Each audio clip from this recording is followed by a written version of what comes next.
Life Without Fantasies by Neon Dreams. This song has got some interesting chords. There's only three of them, but it's E flat, C minor, and A flat. Now, I was originally going to transpose this with a capo and make it easy, but I thought, no, this is a good opportunity to learn your bar chords. So I'm first going to play it through once, and you're going to see why. Okay, here we go. Got a little percussion intro in the beginning over here. I get my E flat in position, more than one to play.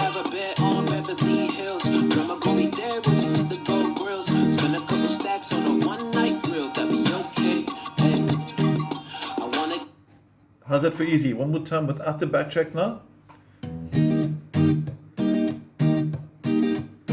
Now first of all, let's look at the rhythm hand. So I'm going to zoom in there onto my strumming hand, and you can see tap, down, up, tap, down. The tap is just to help keep the rhythm, and it sounds pretty cool if you haven't got a drummer playing through with you. So without it, it's going to be, and with the tap, it's a nice introduction for those that want to get into tapping on their guitars as well. Works really well on acoustic as well, just for by the way. On the count of one, you tap it. Notice I'm using my thumb to tap across the strings. 1 and 2 and 3 and 4. So on my odd numbers, my 1 and my 3 are tap. 1 and 2 and double strum, down, up, tap on the third, and then only once on the fourth beat. So it's tap, down, up, tap, down. Now, you should have the rhythm by now, and you want to get it to this speed. Now, if you looked at the corner of your eye, you'll notice that these fingers might have been moving around a bit. Let's see what they're doing. Okay. We said we want to make this a bar chord study. Now, E flat, your shapes are on your PDF file. It starts with finger 1 flat across all 6 strings in the 3rd fret. Now, this particular C-shaped bar chord is probably the most difficult of all the bar chords. So if we can sign off on this shape, you've made really good progress today. So please try this. It really does work. It's really going to help you. Now, we said C-shape, right? Now, that's C. You cool with that? We're going to change from C with fingers 1, 2, and 3. And we're going to play C with fingers 2, 3, and 4. Same chord shape, but the finger number 1 now is free. Can you hear this the same? There's normal C. Sounds the same. But you want to free this finger that's busy waving at you. So that when you slide up a total of 1, 2, 3 frets, your first finger, notice my thumb busy disappearing behind there. There's at the top. You can see him sliding down again. My first finger becomes a movable capo, if you want to see it like that. For example, I'm going to get my capo out now. Got the picture? Movable capo. Okay. So it's a C-shaped chord with the first finger acting like a movable capo, or you can also see it as replacing your nut, replacing that thing at the top there called the nut. There's my C chord shape. Now, like I said, this chord is called E flat. Out of all the bar chords, it's possibly the most awkward one, so it's really worthwhile learning. And then what's the relaxing and tensioning of the hand when I strum?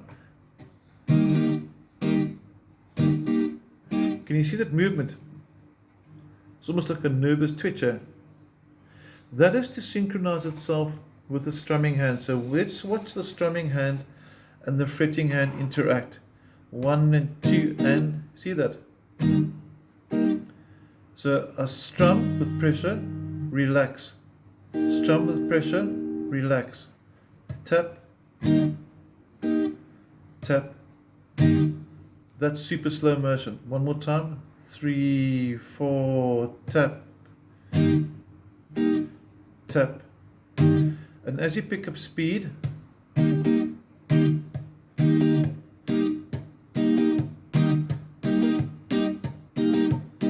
and you got your rhythm working. Now, if you find that round about here, your hand is pulling, it means you're probably doing it right, because your wrist is bending a lot over here to get the bar chord nice and straight. So if you're a bit sore there but pulling here, it means that your tendons are working because your technique is correct. The trick is to get your hand, you can see my first finger and thumb are sort of parallel, so my guitar neck sort of slides in there. You can see that movement there nice and clearly. That's what you want to get the bar chord into position with.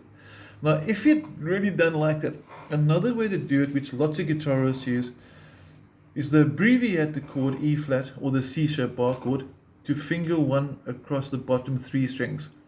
Finger 2 goes here on the 2nd string. Finger 3 goes into the 4th string. Make sure I can get the angle right over here. And then pinky there. It's a bit of an awkward angle, but at least you can see the chords. And now I don't have to worry about that horrible wrist bend taking place. I can keep it much more contained. And you can see the tapping over here. And you can see the hand pressure on and pressure off the whole way through. So it's a very nice combination of synchronizing left and right hand together to make sure you get a nice staccato. Staccato means the chords don't ring. This is legato. This is staccato. Okay. Now, if I go to the second verse, you can actually hear this chord working. I wanna get a fade like every other day. Got him back and bougie on the way. I wanna see the look on my teacher's face from my birthday.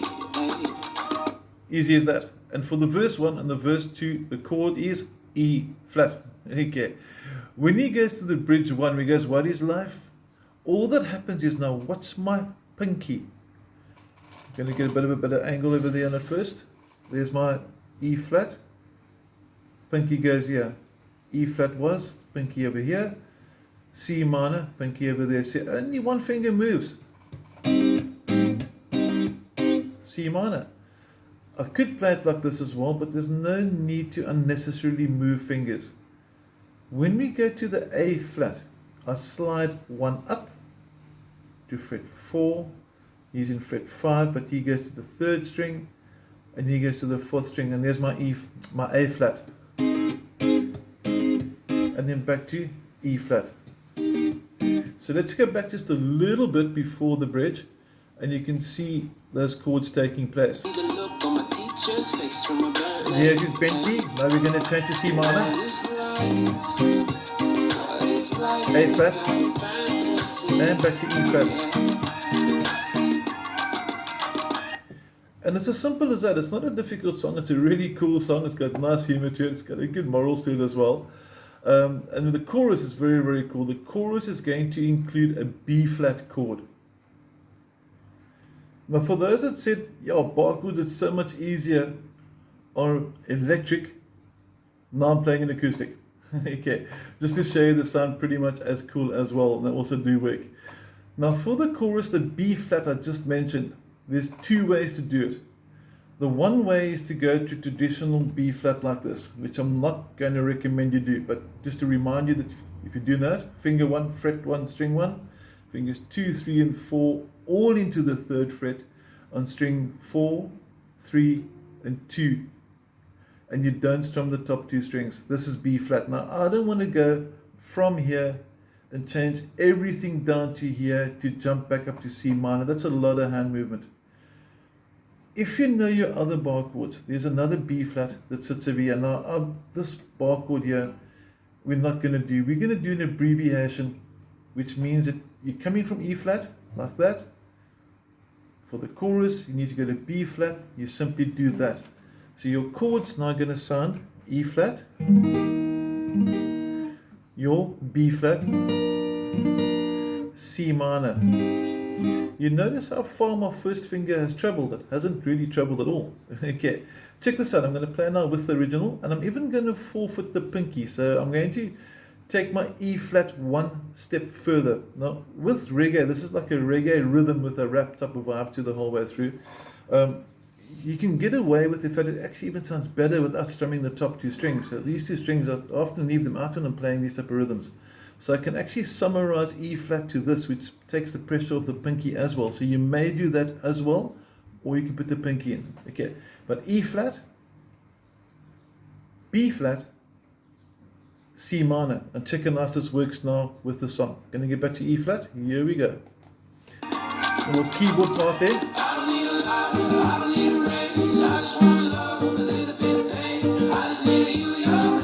Nice, easy. Double up on C minor, back to E flat.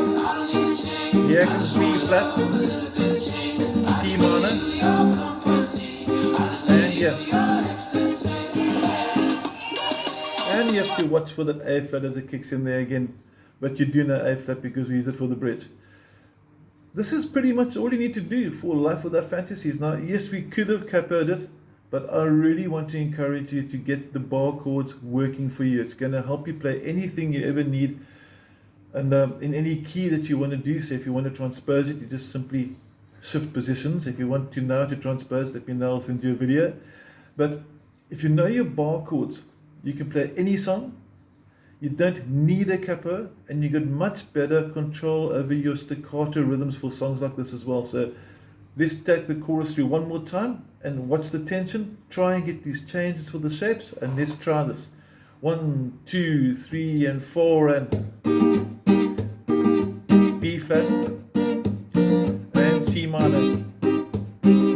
Double up on C minor, E flat, very subtle change, B flat and C minor, and then A flat. So your rhythm stays the same the whole way through. I hope you've enjoyed this song. It's a really cool song to jam. Get your bar chords working. Please trust me, once you got your bar chords, there are no more nasty, difficult chords to worry about. If you've got any questions with the techniques to make it work well, drop me a WhatsApp. We're happy to help. Otherwise, have an awesome week. Thank you.